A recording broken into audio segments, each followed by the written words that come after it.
Welcome everyone to today's webinar, The CFO's Guide to Making the Most of Price Transparency. I'm Erica Carbajal with Becker's Hospital Review, and on behalf of Becker's Healthcare, thanks for joining us today.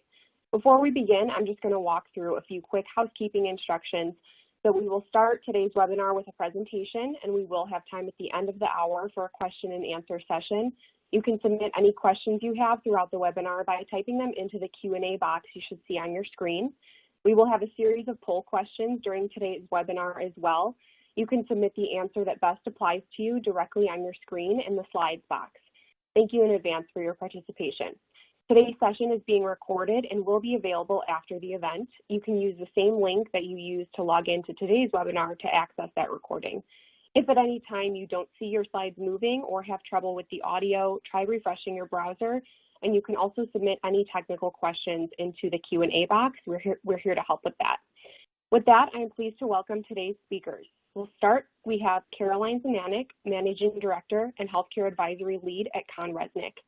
Caroline has 24 years of healthcare industry and consulting experience with expertise in healthcare strategy and revenue cycle transformation. Caroline works with healthcare provider organizations, including hospitals and health systems, as well as private equity groups and other healthcare investors. Before joining ConResnick, Caroline was principal owner of Luna Healthcare Advisors, served as corporate compliance officer for an integrated health system, and was the national lead of revenue integrity for 2 large consulting groups.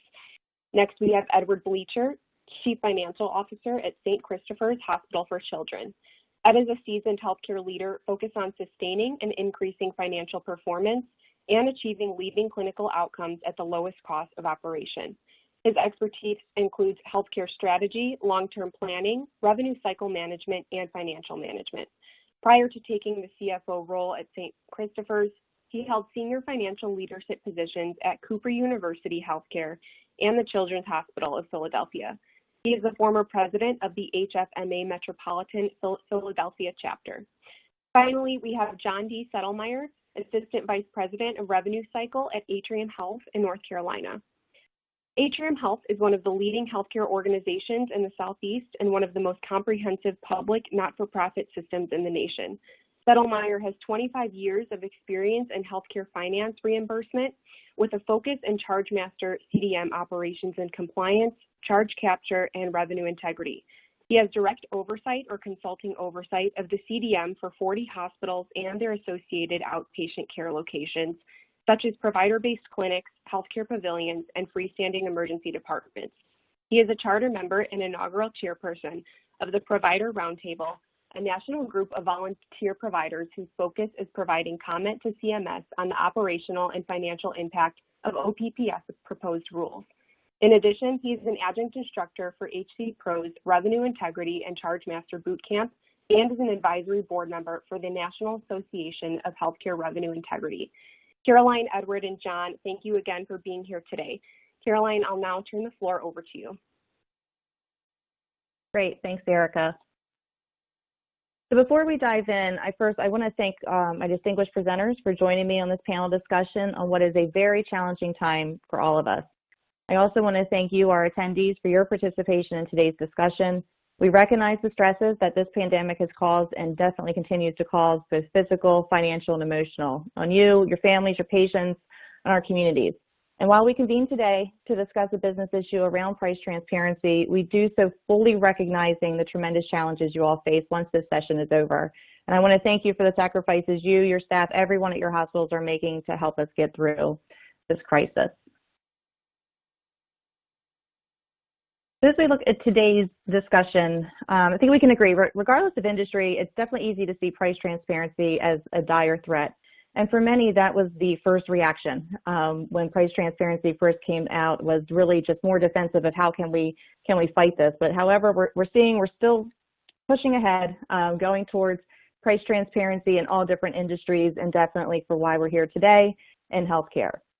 Many hospitals and provider organizations have definitely embraced the move to transparency and realizing that the movement towards that is not going away, and in doing so are looking to see how they can turn this into an opportunity. For today's discussion, we want to talk more so on the next steps hospitals are taking or thinking of around that approach to pricing, how hospitals are aligning objectives with operations, exploring various pricing and charging methodologies as they move to a more rational pricing model. The discussion today will not go into specific requirements, compliance requirements related to price transparency that CMS has set forth in the publishing of your files, but we do encourage you, understanding that it's been complex, there's been a lot of questions still out there. If you have questions, please feel free, put them in the Q&A box. We may not get to them in today's presentation, but someone will get back to you to help you with your answer. I'm going to start off with our first polling question, just get an idea of who we have today in the audience. I don't want to make an assumption that everyone is from a hospital or type, so if you could tell us what type of hospital you do represent, and if you're here today not as a representative of a hospital, we have choices here, other type of provider organization, if you're a large physician group, if you're a SNF, understanding that this is eventually going to potentially come into your area too, so certainly glad to have you on, as well as we have fellow vendors, suppliers, and consultants likely in the audience. So give a couple seconds for you guys to fill out the poll, and then we'll see our results.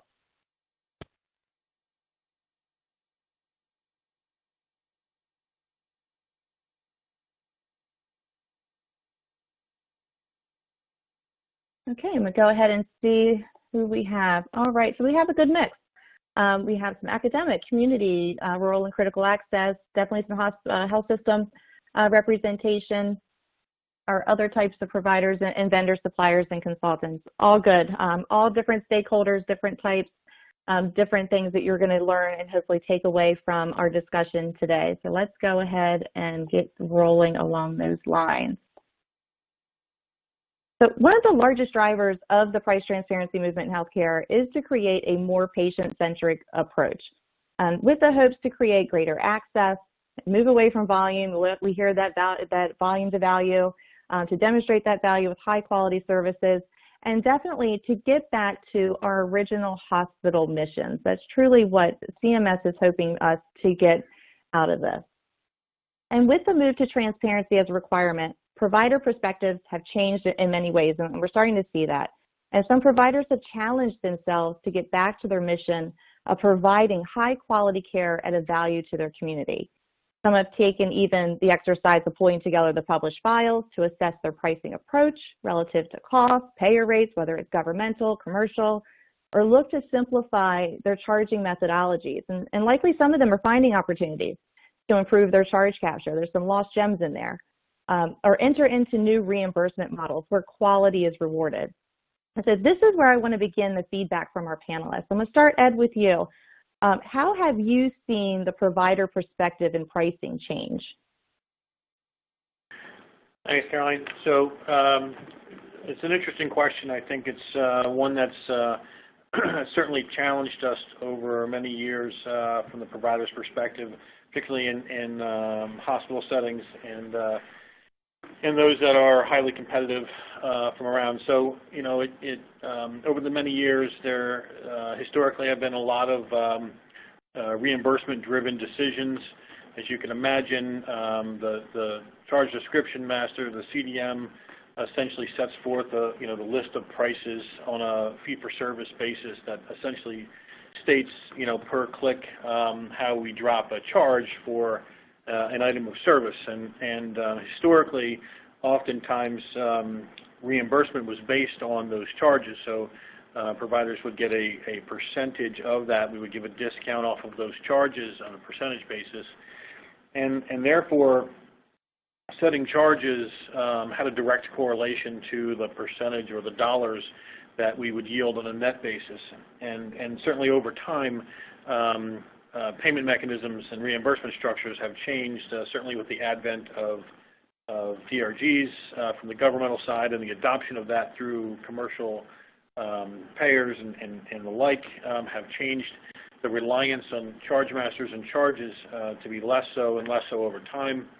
And certainly while the display of charges was still prevalent in terms of patient statements and bills, oftentimes it then became a greater discount over time to the point where many had a real disconnect, very little correlation between charges and cost, and even charges and reimbursement from that perspective, simply because the nature of reimbursement had changed. But I think directly to sum up the thoughts around transparency and thought principles, certainly institutions have thought long and hard about where their charges now were positioned in contrast to the market, and oftentimes would embark on analysis that would indicate where their charges for similar services, say room and board or something like that, set in relation to the rest of the market. Were they at the median? Were they at a higher percentile or a lower percentile? How far off from others in the market might they be?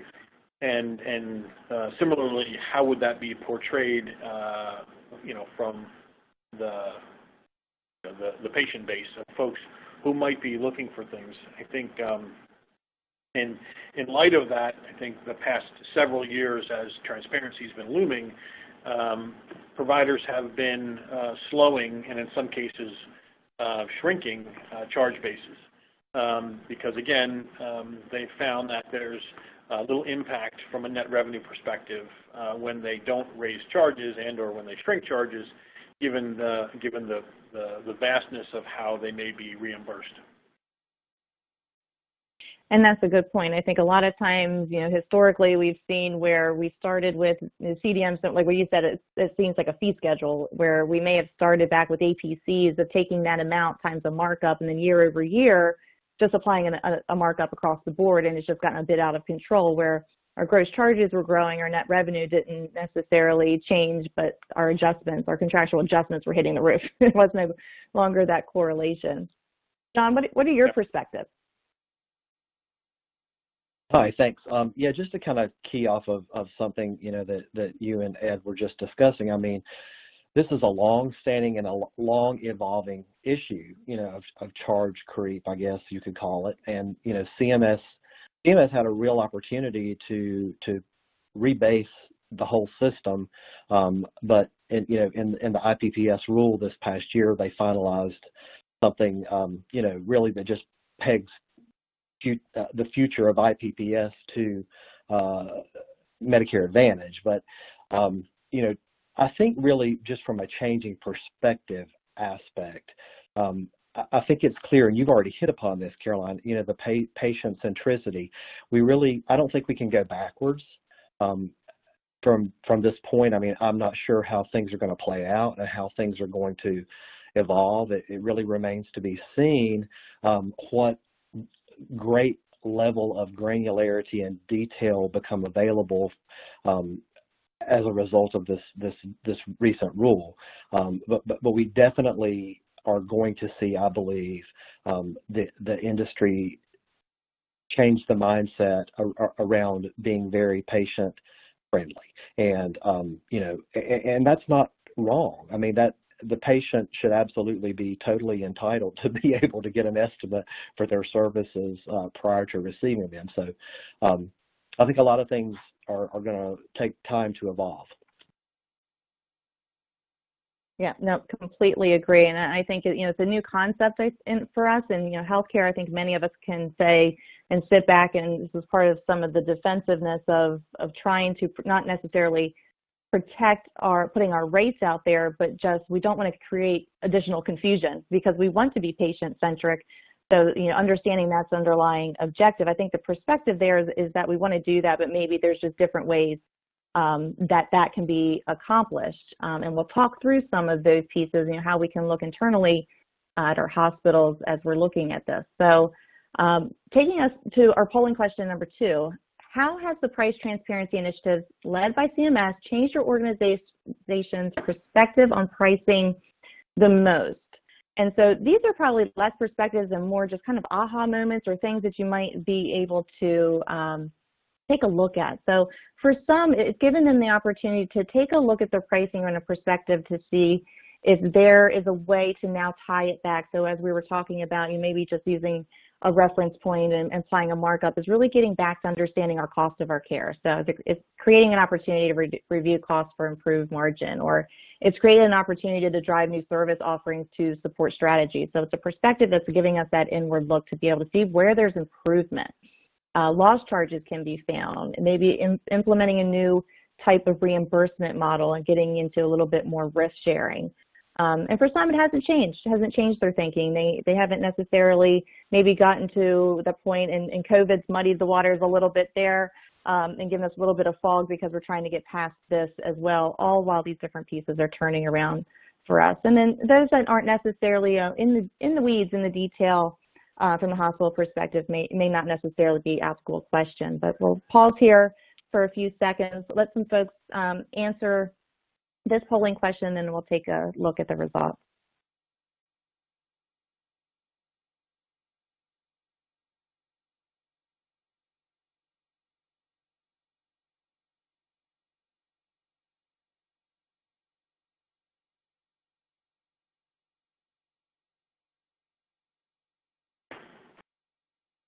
Okay, I'm gonna go ahead. Let's see.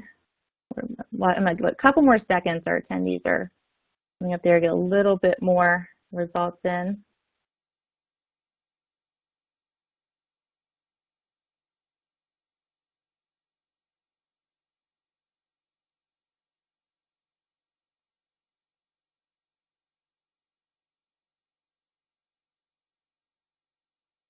Okay, let's see what we've got. We've got some folks still answering.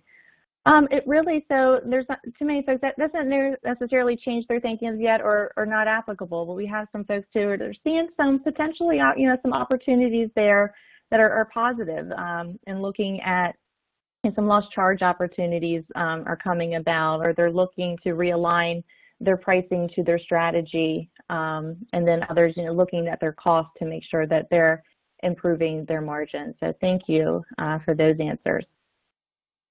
And as both of our panelists have discussed, the perspective on pricing has definitely changed where the reliance is moved solely from charges is diminishing. That reliance to charges is diminishing, I think, as Ed said.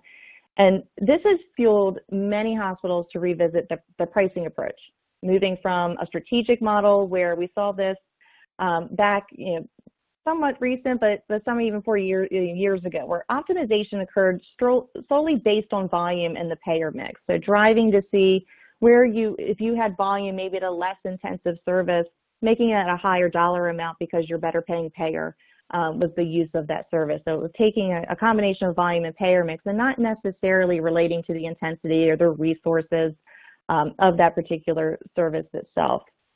And so they're moving away from that to focus more so on providing clarity and predictability on the other side, where we see that defensible, transparent piece. And where rational pricing fits is more so in the middle as we're talking about that. So it's between these approaches, and where we find that the principles are there, where you utilize more objective benchmarks, you're allowing for that consumer comparison. So if you think about the shoppable services component falling into that, but as well as it provides consistency in our administrative processes. So for many that had strategic approaches, what was left behind, it may have given you a quick bump for that immediate time and some years after, but as new services evolved, new changes came in, new CPT codes, different things, thinking about it from a charge master perspective, it was hard to follow the pricing methodology and from a strategic standpoint. Just so you lost that ability to be able to maintain the consistency at that point in the administrative processes. And we still want to cover those financial requirements. So we talk about cost, contractual expectations of payers. So the rational pricing sitting again in that middle piece. So John, I'm going to start with you. How do you see hospitals changing their pricing approach as the push for greater transparency continues? Yeah, I mean, I really do feel like that fine dotted line there in the middle is achievable. I think that that you really can have both strategy as well as defensibility. I mean, in talking with my colleagues around the country, I feel like that over the past few years, organizations have begun to move away from that highly strategic approach in the other direction. So I think that there's some momentum already there to move folks to that central middle line. It's just a very delicate balance because, even being patient-centric, I mean, you still have to remember the old healthcare finance adage, no margin, no mission. So it's a delicate dance, really, to come to a happy place, to meet multiple objectives, if that makes sense. No, it does, and I think what I'm hearing from a lot of the hospitals too is, pulling together these published files has been just overwhelming for many, but it's also giving a lot of hospitals the opportunity to see the data in a way that they haven't necessarily visualized it before. And so the example I said, I heard, just to make it simple, in simple numbers, was I have a $10,000 charge. My highest payer pays me $2,000. My self-pay discount is 40%. What's wrong with that picture? I'm charging my self-pay patients much higher than what I would accept from my highest paying commercial payer. So it's giving folks a chance, that's just one example, to be able to align those pieces and say, okay, maybe we've lost touch with even, our reference pricing or our cost, or if things just, they don't relate anymore because we've taken that strategic approach. So let's sit back, reset, and see where we are. Ed, exactly. What are your thoughts? Oh, okay, sorry, John, go ahead. Oh, sorry, I was just going to say, with this newly increased visibility, I think we probably have all seen either the news stories or the vendor emails that'll come out and say, for this particular service, this provider charges $10 and this provider charges $10,000, and there's a range anywhere in between.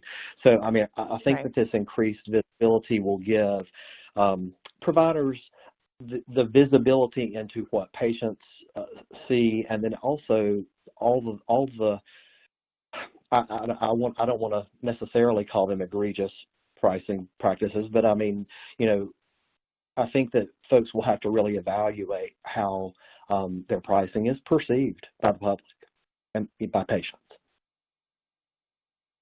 Yeah, exactly, because it is going to be out there in some form or another, and unfortunately, I think we're going to see some media outlets that don't fully understand to misinterpret it, and that's the message that's coming out to our community. So I think it's better to be verbalized by our community leaders in our hospitals than wait on the media to do that, because it might not necessarily be favorable in your way. And I know one thing I suggest to hospitals on the price transparency piece is, on that landing page where because a lot of people have disclaimers, why this information looks the way it does. We understand healthcare is difficult. If you have questions, please just call us. I think that's the biggest thing. Please reach out. We want to work with you. We're putting this out there.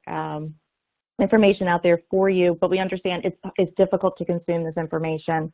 Please give us a call, and it shows that ability to work out and get back to that mission where we're trying to help our community to get through this and much more as we evolve through this piece.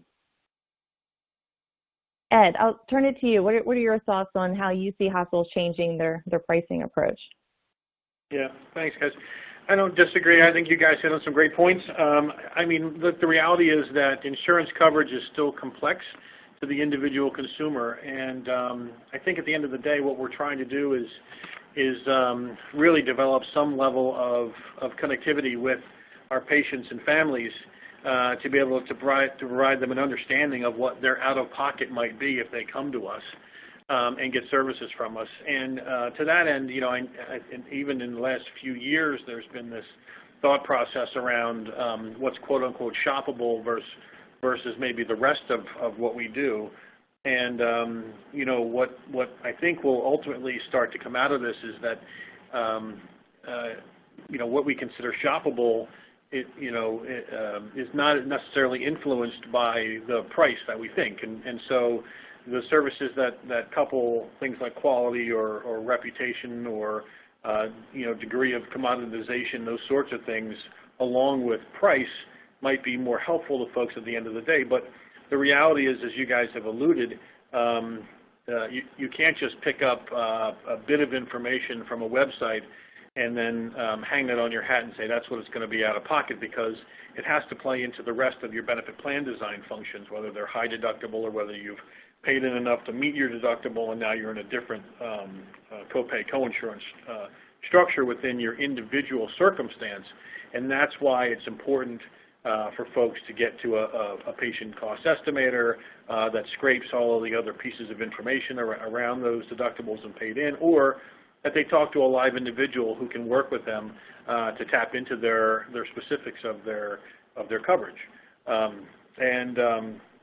This is true whether it's a commercial product or whether it's a governmental product and those sorts of things. But I think at the end of the day, what it's meant to do, what the purpose of this at the end of the day was meant to help individuals know what they're buying when they buy medical services. And we didn't quite, I don't think we quite hit the mark with what we're putting out from machine readable or again, the shoppable pieces.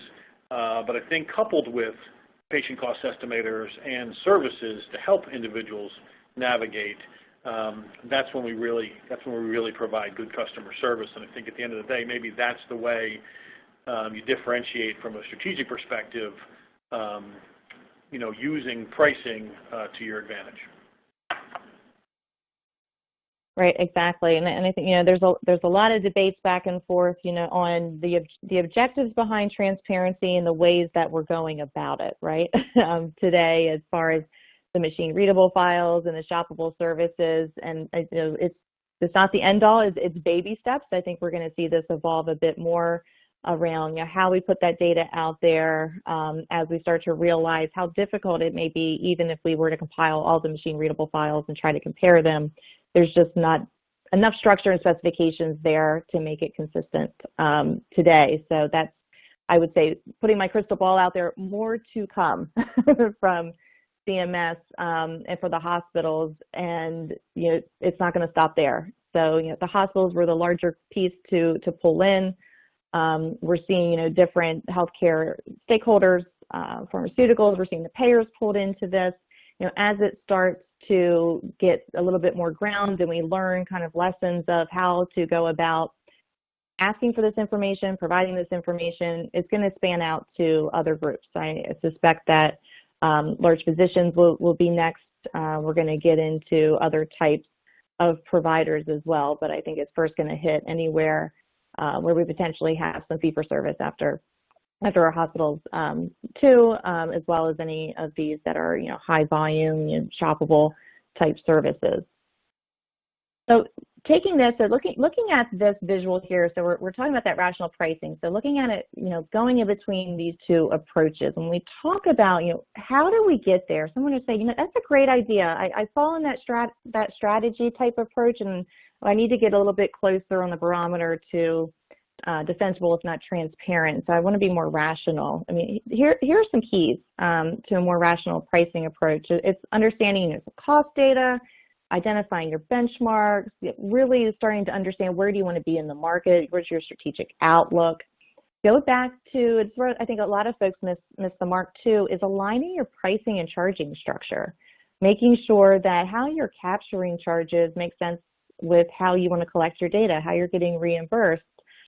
Because it may not make sense anymore to have a time-based charge for something that you're paid a flat rate for, regardless of how much time across your payers, for example.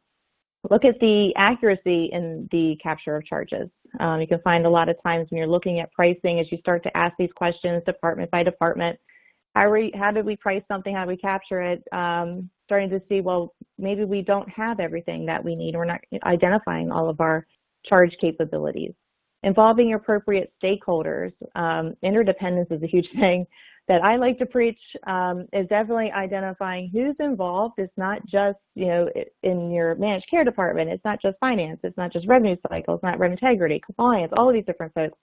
Everybody has a piece of the puzzle. And don't forget your clinical operations leaders, because they have some insight as well into market presence and pressure. From their peers, from different people that they know. They know their modalities and industries and all those specialties themselves, so don't forget about them. And always assess the impact. Don't make assumptions. As we talked about, increasing charges doesn't necessarily increase revenue. So think about it that way. So assess the impact, understand where that's going to look. And as you're looking at your competitors down the street, just because they charge 10 times more than you do doesn't necessarily mean they're paid 10 times more than you are too. So comparing yourself to how other people charge may not necessarily make sense for you. Now, we'll have a little bit more insight into payer rates as folks are coming up on compliance and publishing that information, but still a little bit unsteady for most. So to my speakers, as hospitals are rethinking their pricing approach, here's some key pieces. Is there anything here, and I'll start with you, Ed, that you would want to add or expand on as people are looking at their approach and maybe reassessing their pricing? Yeah, I mean, this is a pretty comprehensive view in terms of thoughts in that perspective. I think, when the one thing I would caution as folks are looking at things, if they find themselves pretty far out of the mark and considering sort of a holistic rebase, they need to make sure that they're considering all of the dynamics of anything that may still be connected to their charges prior to rebasing. And so again, that assess the impact of things, I think it goes into some hidden pockets where we don't think there's much, but there is some connection to charges. So you still need to work with CMS for any outlier clauses you think on your cost reports or any DRGs, things like that are connected, and get ahead of that rebasing. And then anywhere else where you've got stop losses or things like that are worked into contracts that are percentage charged, that sort of stuff. But ultimately, again, I think it's all the things that you've got listed here, and then I think there's a real connection when you talk about obtaining and validating the cost data to spend some time understanding how cost accounting works in your organization and how it relates to charges at very specific levels. It's a lost art, and it's likely that the folks that are doing cost accounting in your organization are underutilized, particularly as you start to get into these nuances. But it makes a lot of difference in how you then sort of set charges into the future. Yeah, it's interesting, and I think talking to even friends and other professionals out there that aren't necessarily in the healthcare industry, when we start talking about and having friendly debates about healthcare costs and charges and revenue, is that I correct them very quickly when they say healthcare costs are going up. I'm like, it's not necessarily costs, it's charges. It's not the same. And when we talk about how we don't do a good job, I would say, as an industry overall, truly understanding our cost of services and procedures, other industries look at us, and especially like retail and construction, to say, how can you not know? And it's just not something that I would say, there are hospitals that are great at it. There are some that aren't. It just hasn't been well adopted. But now it's starting to have a brighter light shown on it, because looking at these different types of reimbursement models, as we're looking to drive payment over quality and getting into negotiations, we really have to understand from a hospital standpoint how much things really cost us, because otherwise, how are we really going to know our true margin as we're looking at it by particular service lines and different departments and offerings and where we want to be? John, anything else you want to add or expand upon here? Yeah, sure. I'm glad Ed mentioned rebasing. I mean, I think this goes without saying, but I mean, I think everybody just needs to be very cognizant of the fact that it could take years to meaningfully change. If you need to change, or if you want to change, it could take quite a long time to work with your MAC and to work with your payers to vet that out, because as Ed mentioned, you don't want to make change just for the sake of making change without planning out the impact of doing so, and it could take quite a long time. Just to kind of hit on one of these things here that you have in the list, Caroline, is the charge capture accuracy. I still am amazed in talking to people within and outside of my organization, the amount of lost charges that can continue to be identified and captured after the fact. All these years later, I mean, we've been through all kinds of evolutions in charge capture, manual charge capture, and all the way to EHR now. And I think that people really lose sight of the importance of having a really strong charge reconciliation policy to make sure that they're capturing everything that they could and should be entitled to on a basis, because that certainly is a way of shoring up revenue that doesn't necessarily require you to change your charging practices. It's just capturing what you should be capturing in the first place. Right, exactly. And I think the one above that too is one that I find a lot is simplified pricing, and charging structures and aligning that. So I find that the more simple that structure is in that methodology, the greater accuracy you have in the capture of charges. So a good example is, what is a routine supply? So if we get, consistency around that definition, or if we have a charge capture threshold for certain pieces, is it worth your nurses on the floor trying to chase after every charge for a $5 catheter, or this item and that item that are small dollar that you're not going to get a line item reimbursement for? It's just not worth it. And so if you're looking at that to really understand what the charges are related to your stay, it might not be that accurate, because now you just have a different types of offset, because the accuracy has gone down because it's not a priority for nurses on the floor. And especially now, I think if you went to a nurse on the COVID floor and said, make sure you capture each one of these different pieces for $1 here or $2 here, I think their stress and their look on their face would probably be very scary to do that. I would say the biggest satisfier I've ever seen is going to a director of nursing and saying, you know what, we're going to take these charges. If we need to make it revenue neutral, we'll put them into the room rate. We no longer have to chase after these individual items on a regular basis. And they are so much happier. The accuracy and the capture of charges reconciliation happens more easily. It's just a more simplified process. I don't know, John, if you've experienced the same. Oh yeah, this is Ed. I think absolutely, and it's again come down to varied conversations. Sometimes it's the payer-specific conversation around policies and reimbursement and inclusion or exclusion, those sorts of things. And so yeah, I think there's opportunity for some level of standardization. And I think it's interesting, and I want to get your guys' opinion too. Is I'm just thinking, as traditionally, we've looked at setting, some hospitals have looked at pricing at setting at a certain percentile within the market. And to me right now, the market's a bit volatile because people are quick to change. We have a lot of folks moving things around because they are looking at their charge masters and their pricing and making changes because of understanding that this information was going to be public, that they were going back reassessing their pricing, and so it could be changing rather frequently, where depending on how updated that market information may be, it may not necessarily be very helpful at this point. I feel like it's a moving target. I don't know if either, John, would you have an opinion on where the market pieces sit right now? Well, I do agree it's volatile, but I'm also a believer that you look at multiple data points to make a decision as well. Not using one in a vacuum. That's true, exactly. And so I think it gets into here's a benchmark versus a reference point, so a comparison.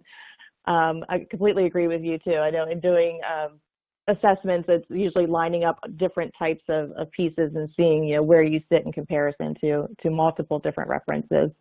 And objective benchmarks to that point. Great. So I'm curious with the audience. This takes us to our third polling question. If as you're looking at your pricing approach, for those that are sitting back to look, either now or what you're thinking of in the future, which of the following steps have you found the most challenging as you're looking at either assessing or refining your pricing approach? Is it obtaining your informational costs, meaningful benchmarks? What's the approach in aligning that with the strategic outlook? Have you had a chance to really think? It might be a little hard post-COVID, understanding where we're going to land. Looking to simplify that price and charging piece, validating the charge capture practices, as John mentioned, like the reconciliation pieces, engaging those relative stakeholders, again, not everything happening in silos, but understanding everyone that is involved, as well as assessing the overall impact. So we'll give them some time here for our audience to give some feedback. And this would be the most challenging, but many of you might say all of these are challenging. What is your most challenging if you had to pick from this list?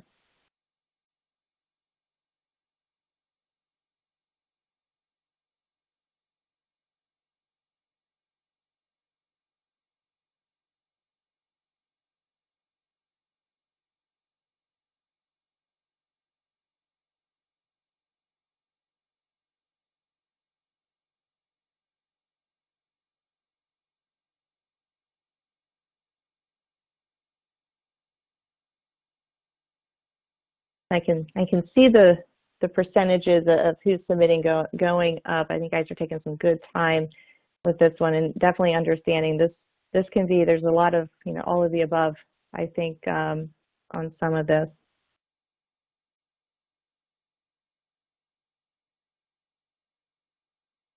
Couple more seconds, we'll see where we land. Okay, looks like we slowed down a little bit. So let's see, our highest one looks like we have it up, down at the bottom, assessing the overall impact.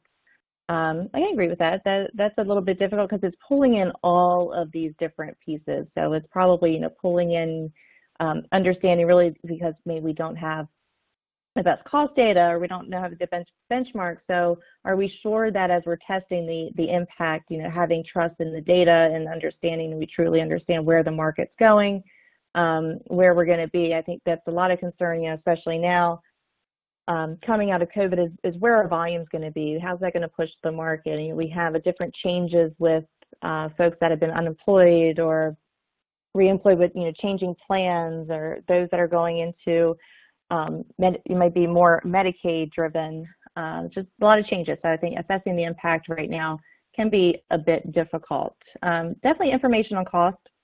I expect it to be high up there in the benchmarks too, and then these next two tied, strategic outlook and charging methodologies. John, is there anything here that surprises you? No, I don't think so, really. Yeah.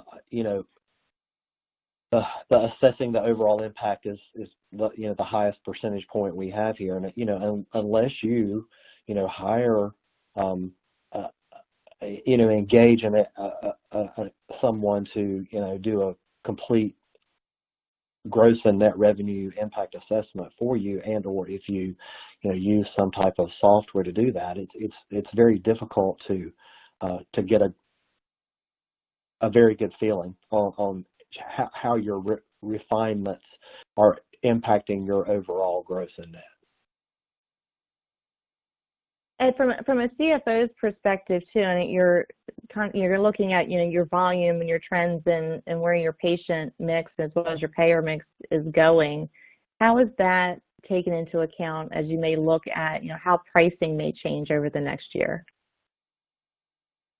Good question, Carolyn. I think along with the category of assessing the overall impact goes just behavioral economics to some extent, right? We're trying to, I guess, in some respects, influence volumes through the process of pricing. And so in typical economics, you offer sales or you offer different pricing that's competitive in the market, that places your goods or services in a place where people shop and they buy.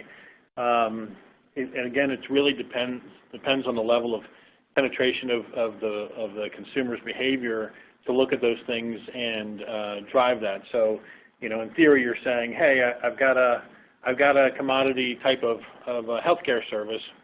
I want to capture the market for that, so I want to be maybe a low cost provider there.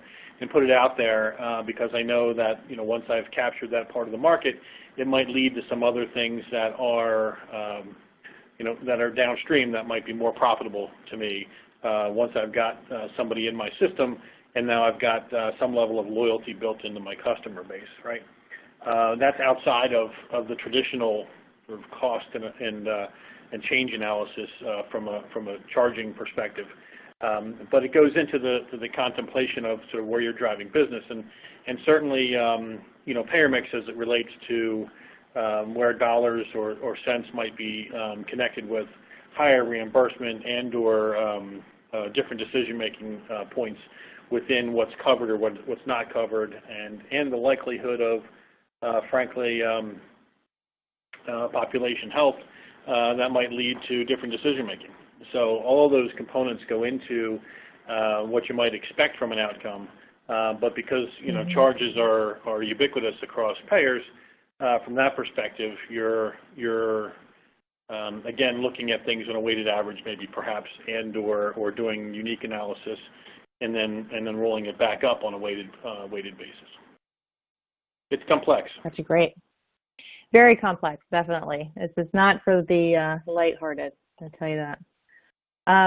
All right, so when we think about hospitals, where they begin to make meaningful changes, I put these three out there, and the first two I put out here purposely because these are ones that not necessarily does your charge capture methodology, if you were to look at benchmarks, are you necessarily going to be able to line things up, because there's different things that are taken into consideration. So if you look at yourself from a peer perspective as far as how they're charging methodologies could vary. So the outcome of how you're going to compare and the rates and why they may differ could vary greatly too without understanding that underlying piece. So if we look across all three of these, so room and board, surgical services, radiology, if we're looking at a rational pricing approach and what is going to maybe be my considerations here for determining what my price is going to be, we're looking at intensity and resource needs all the way across these. So it could vary on if I'm, for example, room and board, if I am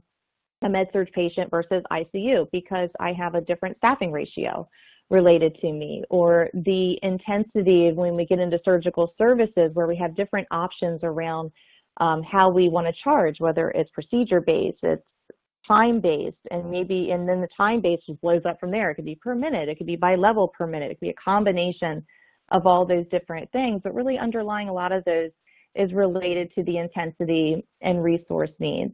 And then just looking at room and board, some of the things too where folks take a look and where the changes could be different, or the charges could be different across different hospitals for the same thing, is really understanding what daily and routine services are. What am I separating out to charge? What is already included?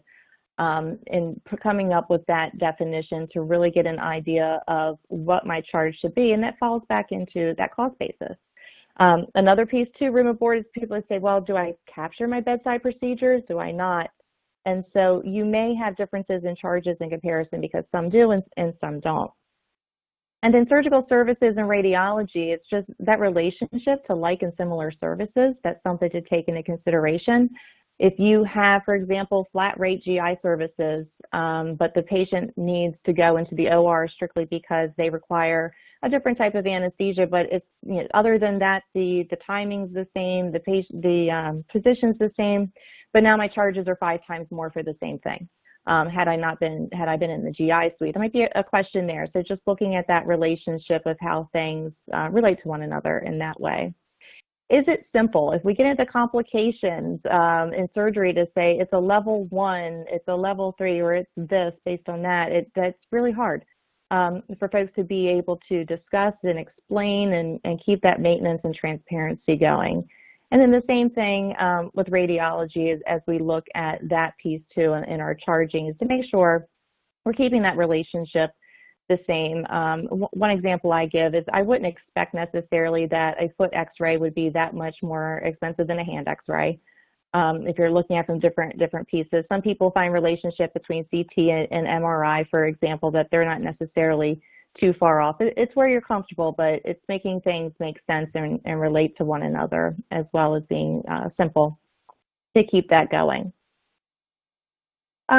So I'm interested from our panelists, what other areas or considerations, either for these three areas that I'm picking on here, or are there other ones that you would expand on to say where you think if someone were to say, I can put some effort into a certain service area or a department, where's my biggest bang for the buck here where I can look at the rational pricing piece?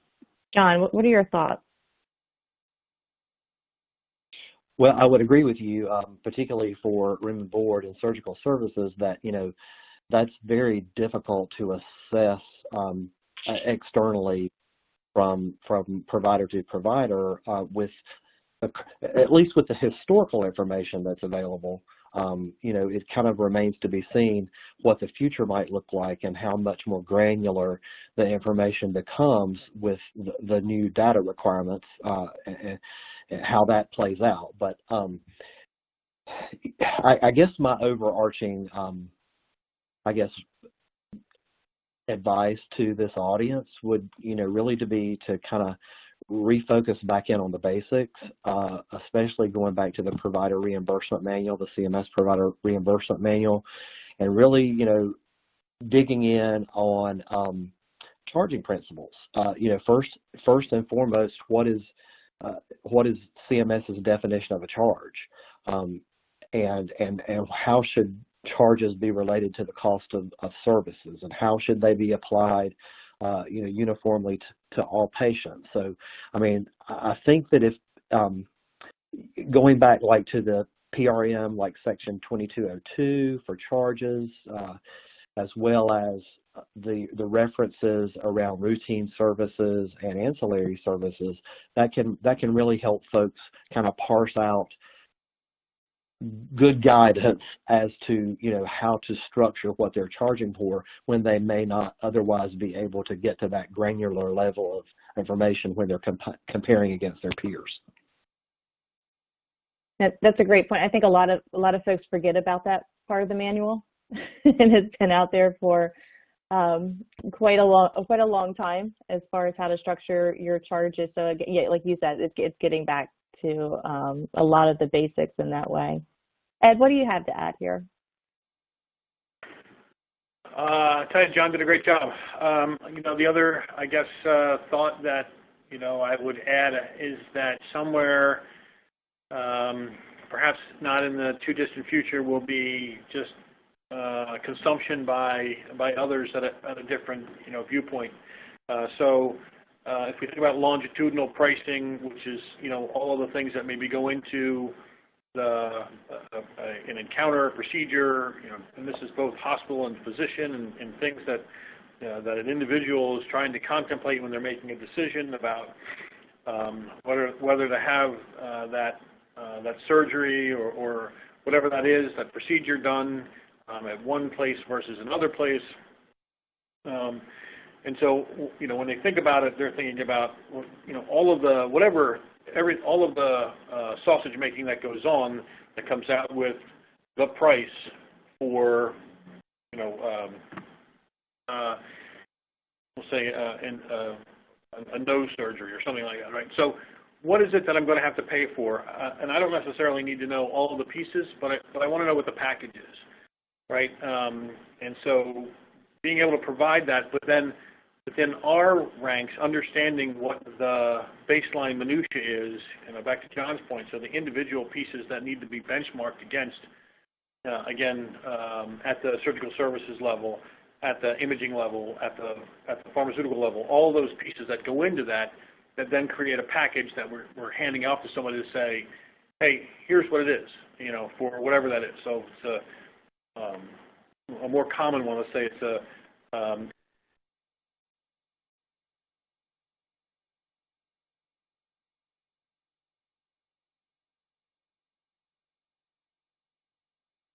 I think I lost audio.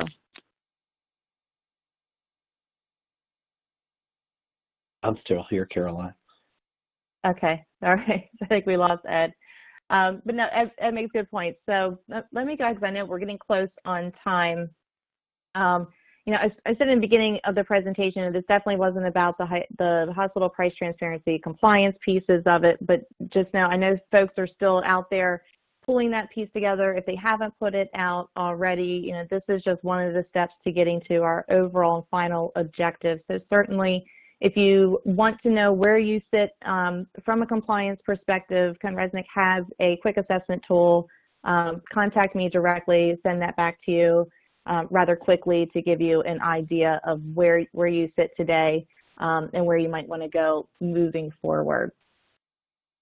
So that brings us to the end, and I'd like to end where I started before we open it up to the Q&A. I want to thank my fellow panelists for your contributions for today's program. Thank you guys in the audience again for all of your sacrifices, and certainly want you to be safe. And with our last 5 minutes, we're going to turn it over to Q&A. If we do not get to your question, we will seek you out individually to get you an answer, so don't fret there.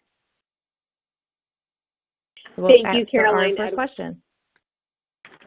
Yeah, thank you guys for the great presentation. We're going to begin the webinar, the question and answer session. So we already have a few in the chat box. You guys can go ahead and add any that you may have if you haven't already.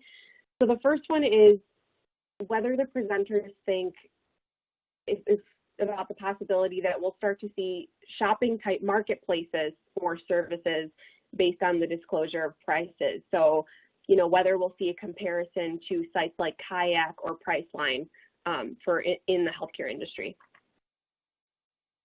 I'm going to field that one to John. John, what are your thoughts? Well, maybe, again, I think that it's very, very early right now in this whole new world of price transparency, and the level of information it runs the gamut. Some organizations have put a complete, machine readable file out there, and a lot have not. And so I think that it's going to take some time if the next administration holds to this and keeps it as is. I think it's going to take time for CMS to refine and give some further guidance on, publishing principles so that we've got apples and apples. But I can see it going in that direction. But again, going back to what Ed said about, commodity, I mean, it's not necessarily the same thing as, looking up a widget on Amazon or Walmart and choosing which one to order it from. That it's just a whole different animal.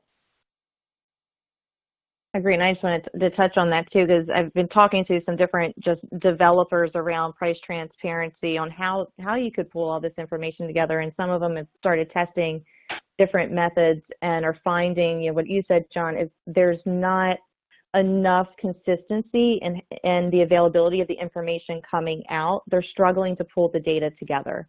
So I think the next round is going to be that's hopefully from CMS, if we're going to continue down this path, to have that consistency in naming and layout, and how, potentially even a portal to upload information into, and thinking more so on that machine readable file. Thank you. We'll take our next question. Sure. So our next question is, how deep in the organizational structure do you need to educate staff on these transparency changes? Ed, do you want to take that one? Sure. First, just a sound check. Can you hear me? Yes. Thank you. Great.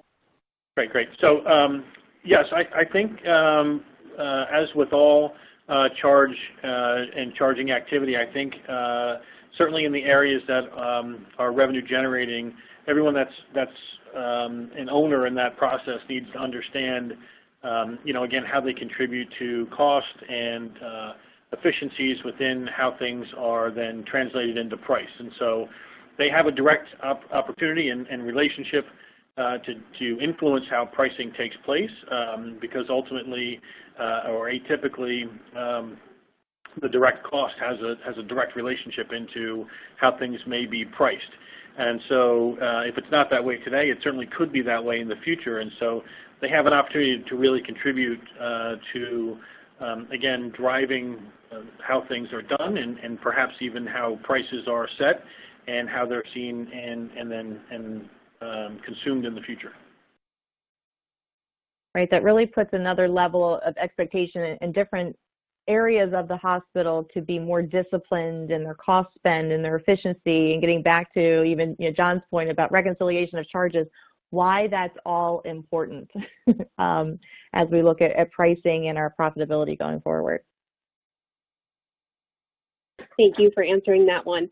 So that is all the time that we have for today. I want to thank Caroline, Edward, and John once again for an excellent presentation, and Con Resnick for sponsoring today's webinar. To learn more about the content presented today, you can check out the resources section on your webinar console and fill out the post-webinar survey. Thank you again for joining us today, and we hope you have a wonderful afternoon.